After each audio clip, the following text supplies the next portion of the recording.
The morning air was cold, almost mean, the kind of cold that wraps around your bones and makes you wonder why life turned out this way. Aliyah zipped up her worn-out jacket, its zipper snagged halfway, and tugged her scarf tighter around her neck. The city didn't care if you were poor or hurting, it just kept moving. Aliyah had just finished her shift cleaning offices in downtown. 13 floors, 2 sets of bathrooms, a break room that always smelled like stale coffee and burnt dreams. She worked in silence, barely noticed by the white-collar people who walked past her like she was invisible, and maybe she was. That's how it felt most days. Her shoes made that wet, flopping sound on the sidewalk as she made her way to the bus stop, eyes scanning the ground for any fallen coins or forgotten bills. That was her routine. Every cent counted when you were 2 months behind on rent and your little brother had asthma with no insurance. She wasn't living. She was surviving. She didn't see the old woman until she heard a soft thud and a muffled cry. The lady had fallen right by the crosswalk, struggling to gather her spilled groceries. People passed by without looking twice. One man even stepped over her baguette like it was trash. Aliyah rushed forward, heart pounding. "Ma'am, are you okay?" she asked, crouching down and carefully touching the woman's arm. The old woman looked up, her grey eyes full of confusion and embarrassment. She wore an expensive-looking coat, but she was clearly frail. Her hands trembled. I tripped," the woman said softly, trying to gather the cans rolling down the sidewalk. "Don't worry, I got you," Aliyah said, gently lifting her up. "You hurt anywhere?" "My hip aches a little, but nothing's broken, I think," the woman replied, her voice shaky but proud. Aliyah walked her to a nearby bench. She gathered the groceries, brushed off the apples, and placed everything neatly in the woman's cloth bag. "Thank you, dear," the old woman said after a long pause. "Most folks just walked right past." Aliyah smiled faintly. "Yeah, they usually do. You hungry? I got a little sandwich left from my shift." The woman's eyes widened in surprise. "You'd give me your food?" Aliyah laughed. "It's not much, but yeah. Life's hard enough without being hungry on top of it." The woman nodded slowly, watching her with interest. "What's your name?" Aliyah Hussein. "Pretty name. Where are you from?" "Right here, born and raised. Parents were from Jordan. They're gone now. It's just me and my little brother." The old woman leaned back, her hands clutching the warm paper cup Aliyah had just bought her from a nearby cart. She hadn't asked for money, just said she looked cold and bought her tea. "You work hard, Aliyah?" Aliyah shrugged. 5. Jobs in the last 2 years. Cleaning, stocking, helping in a bakery. Whatever I can get. The old woman smiled, but there was something behind it. Something deeper. Her eyes looked like they were holding back oceans. "You're kind," she said softly. "That's rare." Aliyah looked at her phone. Bus in 6 minutes. She didn't want to leave the woman alone, but she had to pick up her brother from school. The sitter was already charging her more than she could afford. "You live nearby?" Aliyah asked. "Upper Heights, corner of Franklin and 22nd. Aliyah blinked. That was the wealthiest part of the city, where homes had private elevators and security gates taller than trees. "Oh, must be nice," she said, a little awkwardly. The woman gave a sad chuckle. "Not always." There was a silence, not the awkward kind. The kind where 2 strangers connect, not because they share a background, but because they share a wound. The bus arrived and Aliyah stood. "You sure you'll be okay?" "I'll be fine now. Thank you, Aliyah." She hesitated. "I could walk you to a cab." "No, you've done enough. More than most would." As Aliyah stepped on the bus, the woman looked at her with something close to sorrow, or maybe regret. Like she knew something Aliyah didn't. She didn't know that woman was Margaret Langston. And Margaret Langston wasn't just any old woman. She was the mother of Dominic Langston, billionaire, CEO, ruthless in business. And her son had no idea his mother had just been helped by the kind of woman he'd never let past his office door. The next morning, Aliyah's muscles screamed as she rolled out of bed. Her mattress, thin and worn, did nothing for her back. But there was no time to complain. She had 2 hours to clean the small bakery before heading to her second job at the hotel. Same routine, different day. She tried not to think about how her 23-year-old life already felt like a cycle she couldn't escape. As she tied her hijab and threw on a clean but faded hoodie, her phone buzzed. A text from Mrs. Patel, her elderly neighbor upstairs. "That boy of yours helped me carry groceries yesterday. You're raising him right." Aliyah smiled softly. Kareem had always been thoughtful, even if he was just 9. She texted back quickly and stuffed 2 slices of dry toast into her bag. Out on the street, she passed the bench from yesterday and paused. The old woman wasn't there. It was silly to think she would be, but something about that moment stuck with her. Maybe it was because someone finally saw her, not as a cleaner, not as a poor girl, but just a person. She shook off the feeling and walked faster. The bakery paid her under the table, and if she was late, the owner wouldn't hesitate to dock her already meager pay. Miles away, in a towering glass building that touched the clouds, Dominic Langston was having the kind of morning that started with shattered glass. A coffee mug lay broken on his sleek marble floor, his assistant trembling as she tried to clean it up without making eye contact. "I asked for 2 sugars," he snapped. I'm sorry, Mr. Langston, it won't happen again." He didn't reply, just turned away and stared out the window at the city.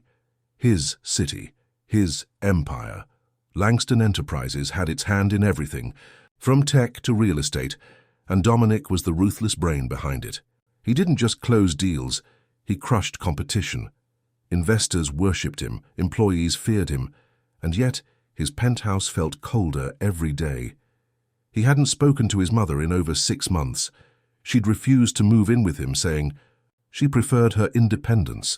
She claimed she wanted simplicity, even after everything he'd built. It drove him mad. He gave her a driver, a nurse, anything she wanted, but she didn't want him. Now he barely called, just wired her money every month, as if that made up for being absent. But today, a private call from his head of security came in. "Sir," the voice on the other end said, "we had a small situation yesterday. Your mother fell near a busy intersection.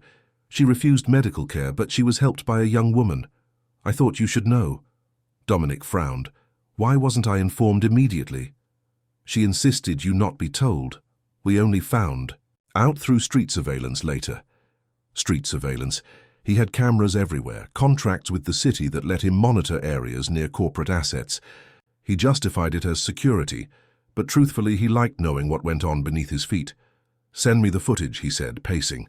Within minutes a screen popped up showing his mother, hunched over and dazed, her groceries spilled across the pavement. People walked by, ignoring her. One even laughed. Then, her.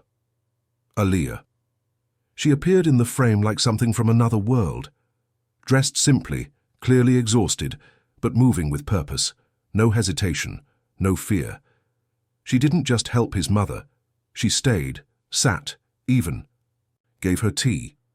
Dominic watched the footage 3 times. Who was this girl? She looked familiar, but no, he didn't know anyone like that. He turned to his assistant. "I want a name. Now." Back in her neighborhood, Aliyah was helping her neighbor sort out a leaking pipe when a sleek black SUV parked near the curb. She didn't pay it any mind at first. Those kinds of cars didn't stop here. Until a man in a suit stepped out, looking completely out of place among the cracked sidewalks and laundry-strewn balconies. "Alia Hussein," he called. She froze.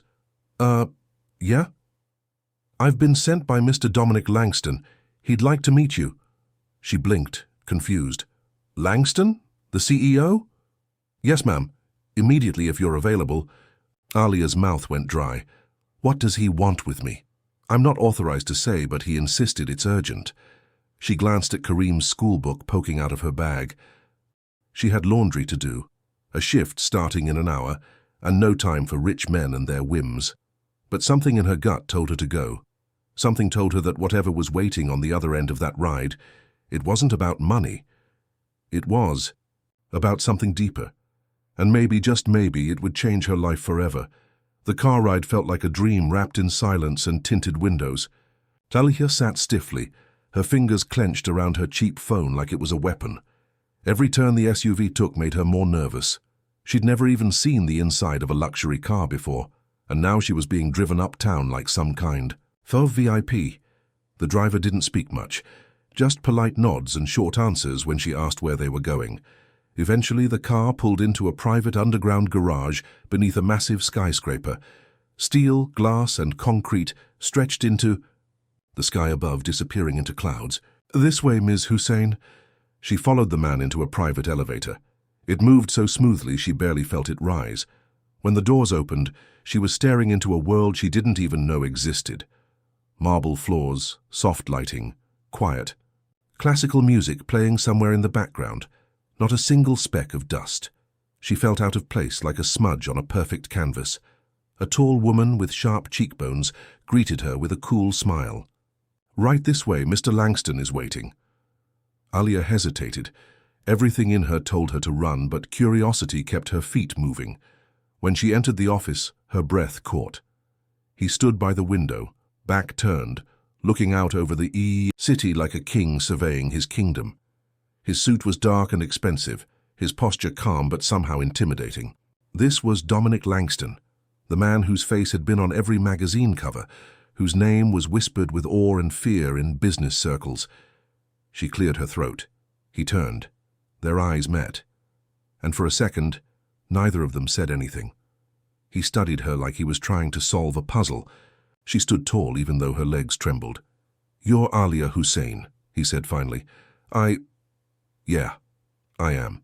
And you're Dominic Langston. So, why am I here?" He stepped forward slowly, each move deliberate. "You helped my mother." "Yesterday." Alia blinked. "She didn't tell me who she was."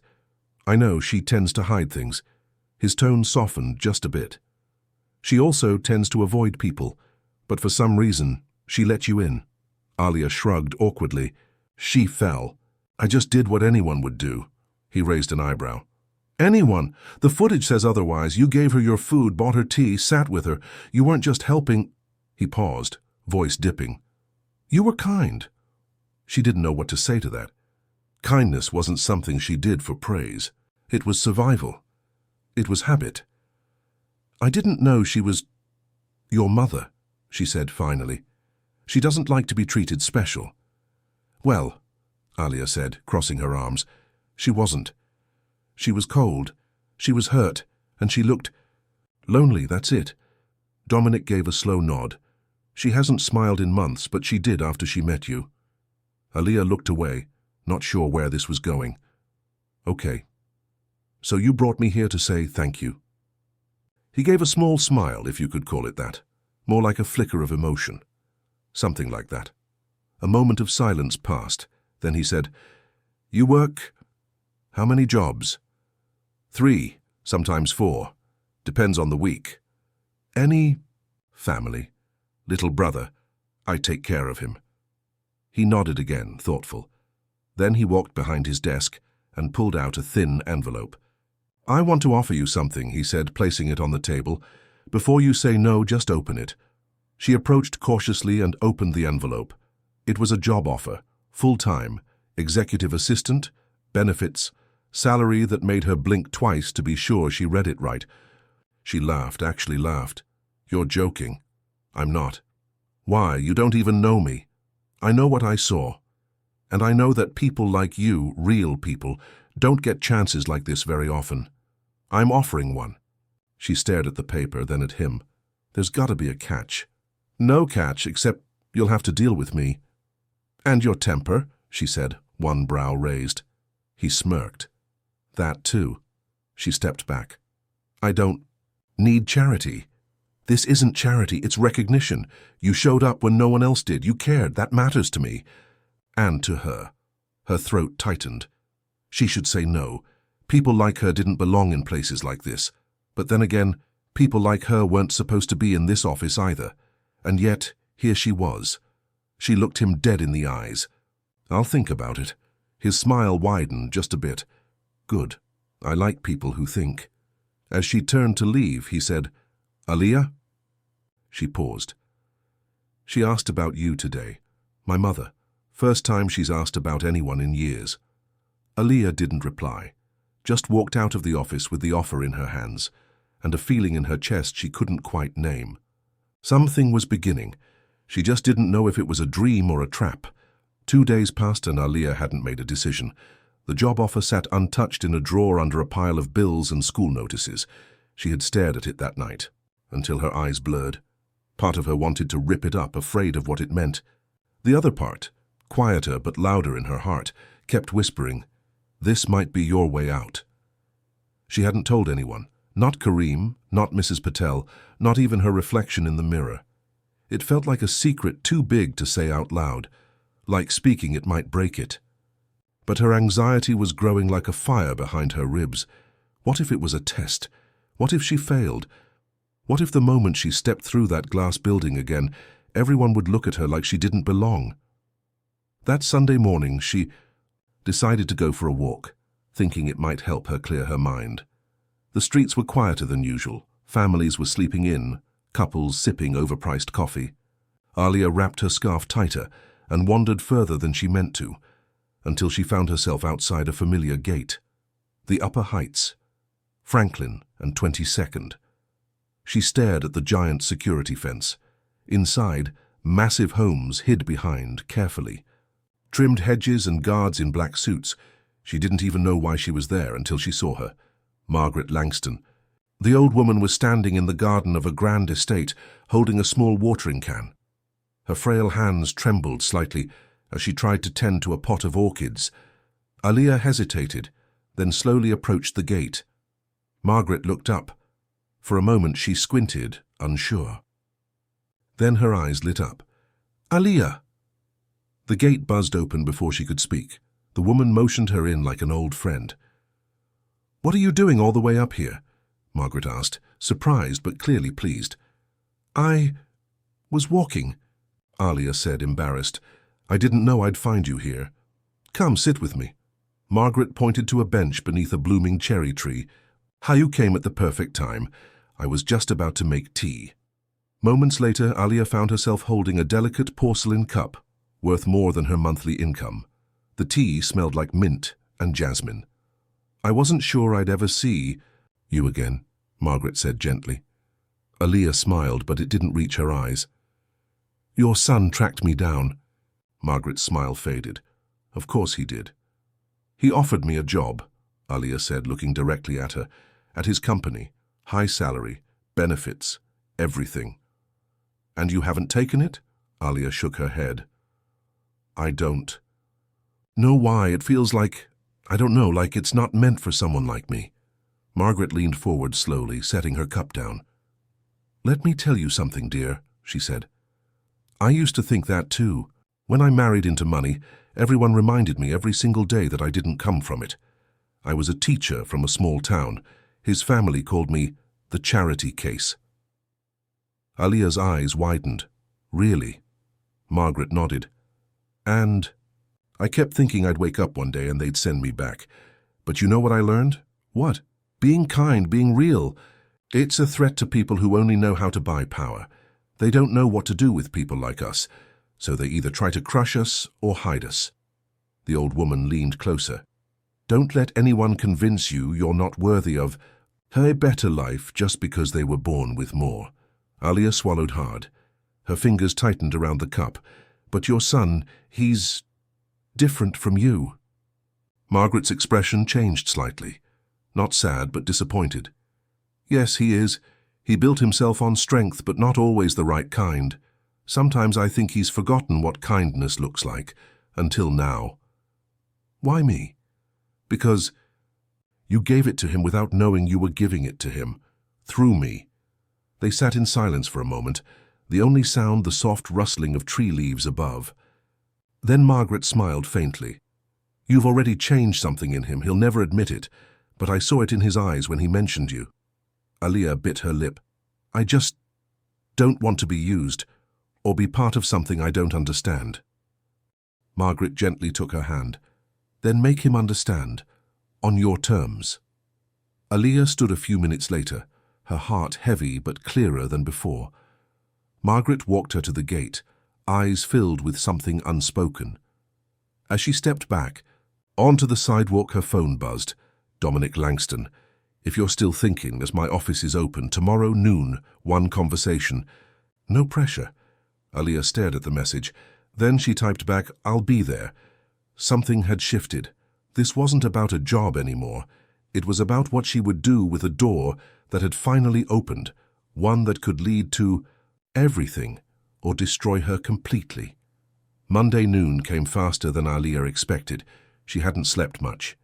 Every time she closed her eyes, her mind circled back to that envelope, to Margaret's words, to Dominic's unreadable face. And now, here she was, stepping out of the elevator and into the same office she'd sworn never to return to just days before. This time she didn't wear her fear. She wore her best jeans, the cleanest shirt she had, and a coat that barely kept out the chill but made her look sharp enough to hold her head high. No makeup, no pretending, just her. Dominic stood as she walked in. No suit jacket today, his sleeves were rolled up, tie loosened. Somehow he looked less like a CEO and more like a man, though no less powerful. "You came," he said. "I said I would," she replied simply, walking in and sitting without being told. His lips curved ever so slightly. "I like that." She crossed her legs. "Before anything else, I want the truth." Dominic leaned back, intrigued. "Truth about what?" "Why me? Why go through the trouble? You could have just sent a fruit basket and moved on." "But you offered me a job, sent a car, sent people to find me." He studied her carefully, then said, "Because when you helped my mother, you weren't performing. You weren't asking for anything. You were just being human. And He paused, eyes dropping to his desk. Forgot what that looked like. Aliyah's jaw tensed. "So this is guilt?" "No," he said quickly. "This is curiosity. And maybe respect." She narrowed her eyes. "That still doesn't explain the job." Dominic stood and walked toward the window. He spoke without turning around. "Everyone I hire comes from the same world. Same schools, same perfect backgrounds. They're smart, yes, but they're spineless. They tell me what I want to hear. They work for the paycheck, not the purpose." He turned to her now, eyes sharp. "You work to survive. You know pain, disappointment, responsibility. You don't get to quit. That's the kind of person I want around me. Not because you're poor, because you're real." His words sank into her like cold water. She sat still, letting them swirl in her chest. "And what would I be doing exactly?" "Executive assistant. You'll run my schedule, filter out the noise, sit in on meetings. But more than that, I want someone who'll call me out when I'm wrong, keep me grounded." Aliyah raised a brow. "You sure you can handle that?" "I'm sure I need that." She exhaled slowly. "Fine. But if I do this, there are rules." "Go on." "First, my brother comes first, always.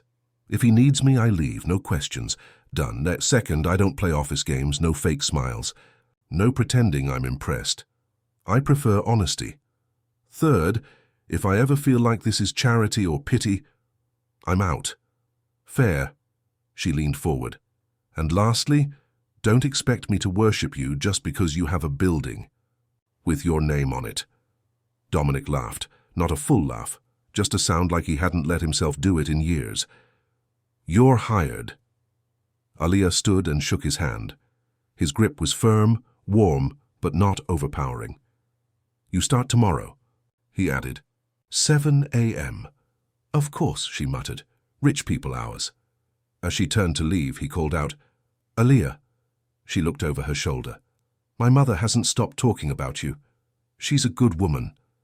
"She is. I just haven't always been a good son." Something in his voice cracked just slightly. She gave a small nod. "Then be one now. She deserves that." With that, she walked out. Downstairs, the city noise hit her like a wave, but she was different now. She wasn't just a cleaner or a sister or a girl holding broken dreams together with duct tape. She was Aliyah Hussein, the assistant to one of the most powerful men in the city, and maybe, just maybe, the one person who could change him. Aliyah's first day at Langston Enterprises began before sunrise. She left Kareem sleeping under their thin blanket, kissed his forehead, and whispered a promise she'd been making for years but never truly believed, "It's going to get better." This time, maybe it actually would.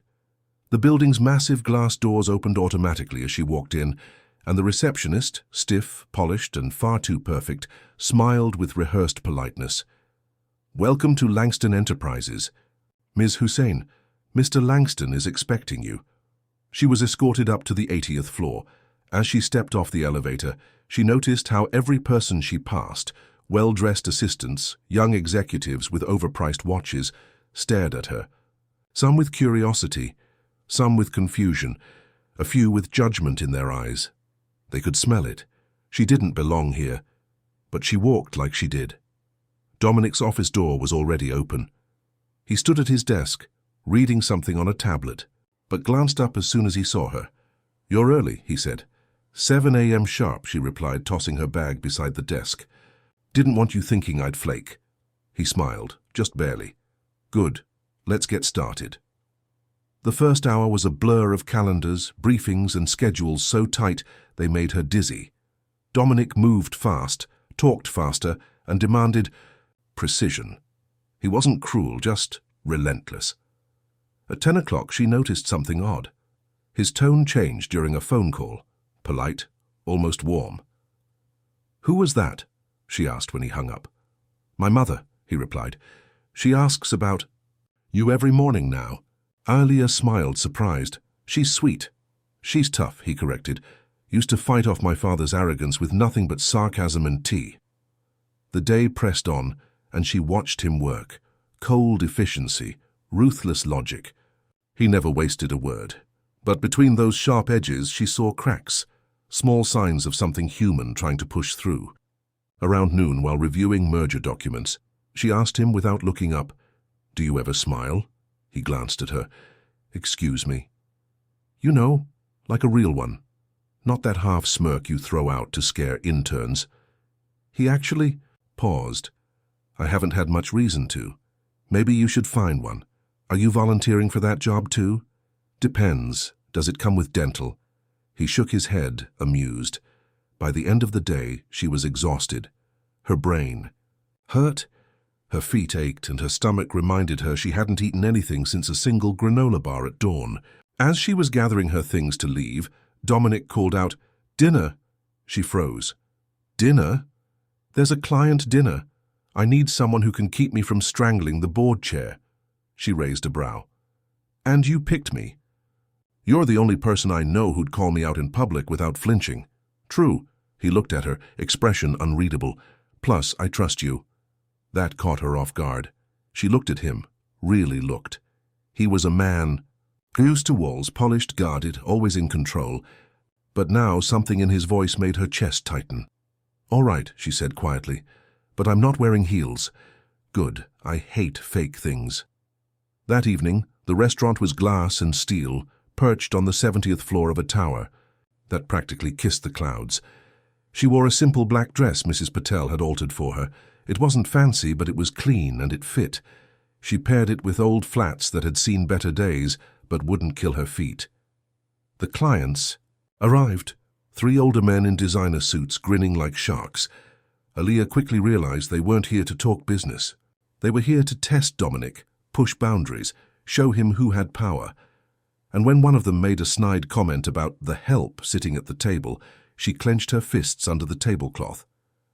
Dominic didn't flinch. He looked the man dead in the eye and said, "She's not the help. She's the reason I haven't fired half my staff this week." The man laughed awkwardly, but Alia saw it, the ripple of discomfort, the subtle shift in the table's mood. Later, when the clients were gone and the air had cleared, she looked at Dominic as they waited for the car. "You didn't have to defend me." "Yes, I did." "Why?"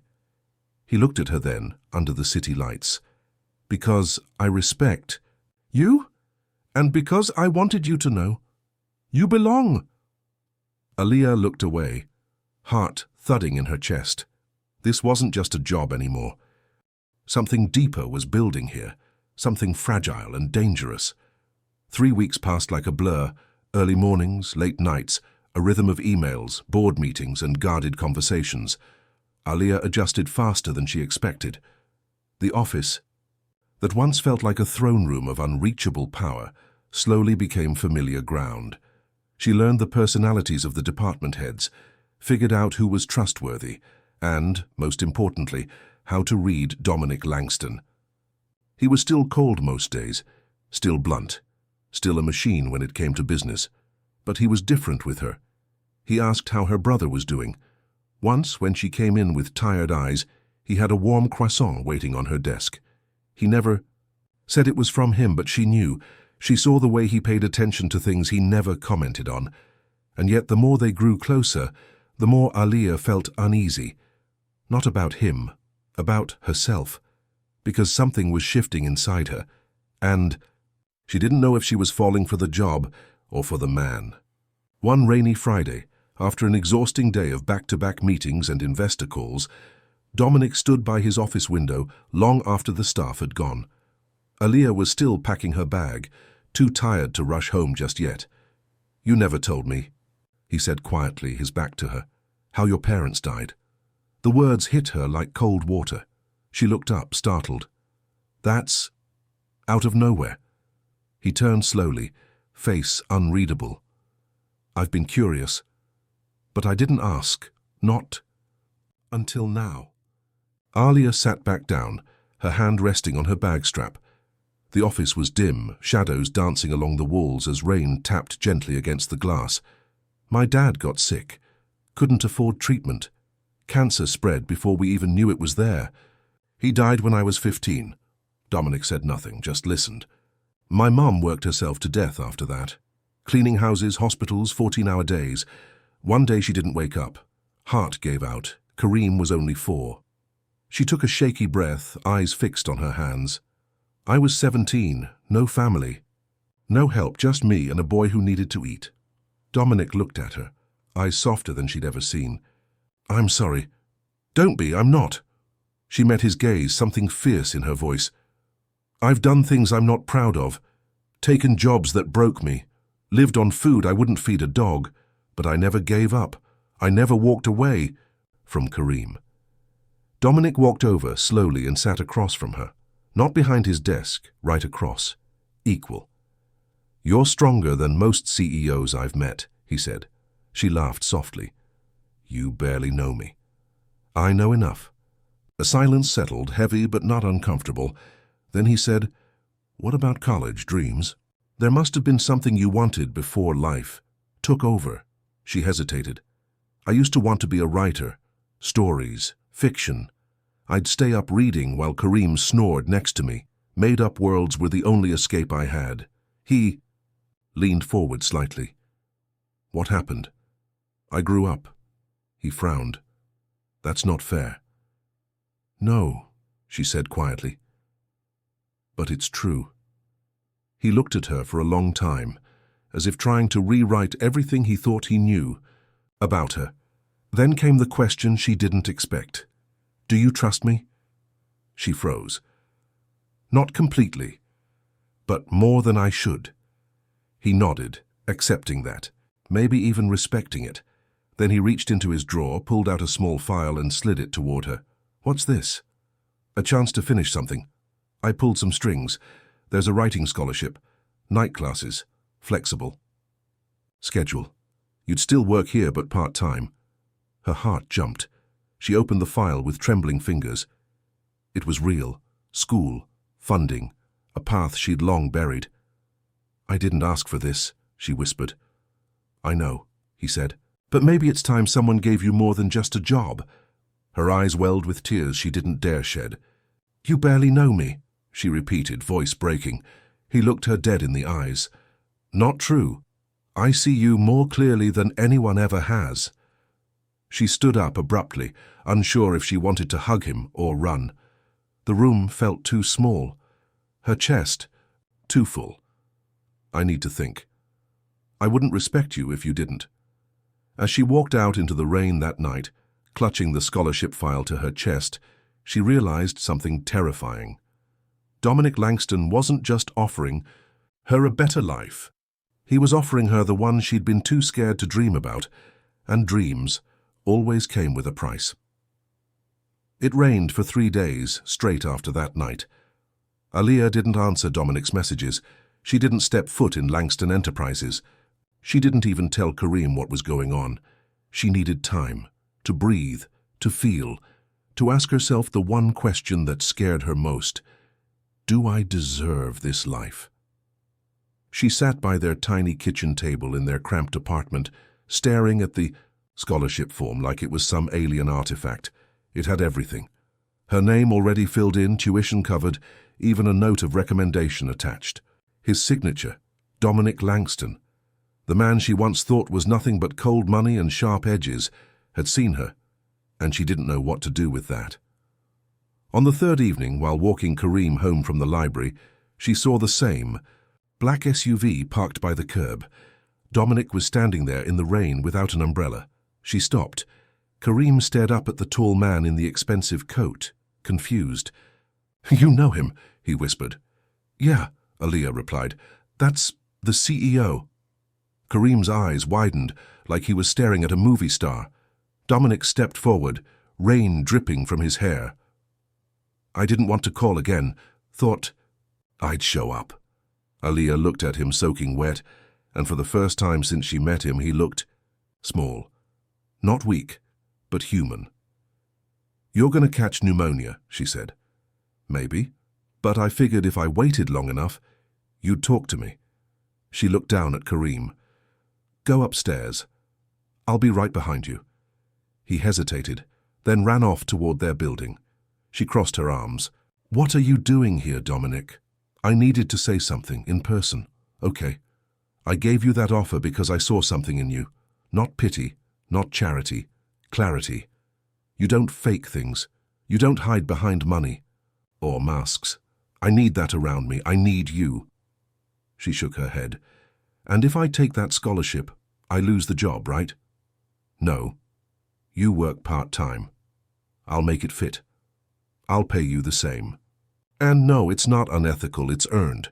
She stared at him. "Why do you care so much?" His voice cracked then, just a little. "Because I've built my life surrounded by people who want pieces of me.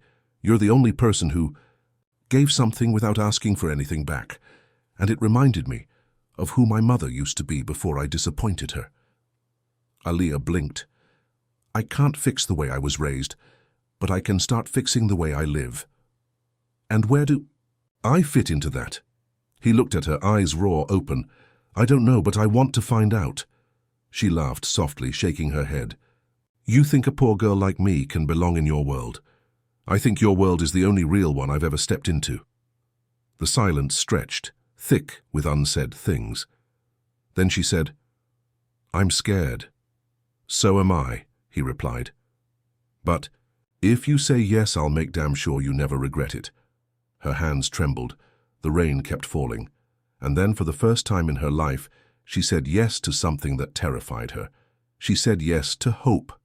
3 months later, Aaliyah sat in her first creative writing class, her name on the roll sheet and Dominic's silent support behind it all. She worked fewer hours at the office now, but she mattered more than ever. She wasn't just his assistant. She was his anchor, his conscience, his mirror. And in the quiet moments, when he brought her coffee, when he asked about her stories, when he visited Kareem's school play just to sit beside her like it was the most natural thing in the world, she saw it. Not just the man he could be, but the life they could build. Not from power, not from wealth, but from something rarer, mutual redemption. It started with a simple act of kindness on a cold street. It became the story of a woman who helped a stranger, unaware. He was the mother of a man who would one day save her right back,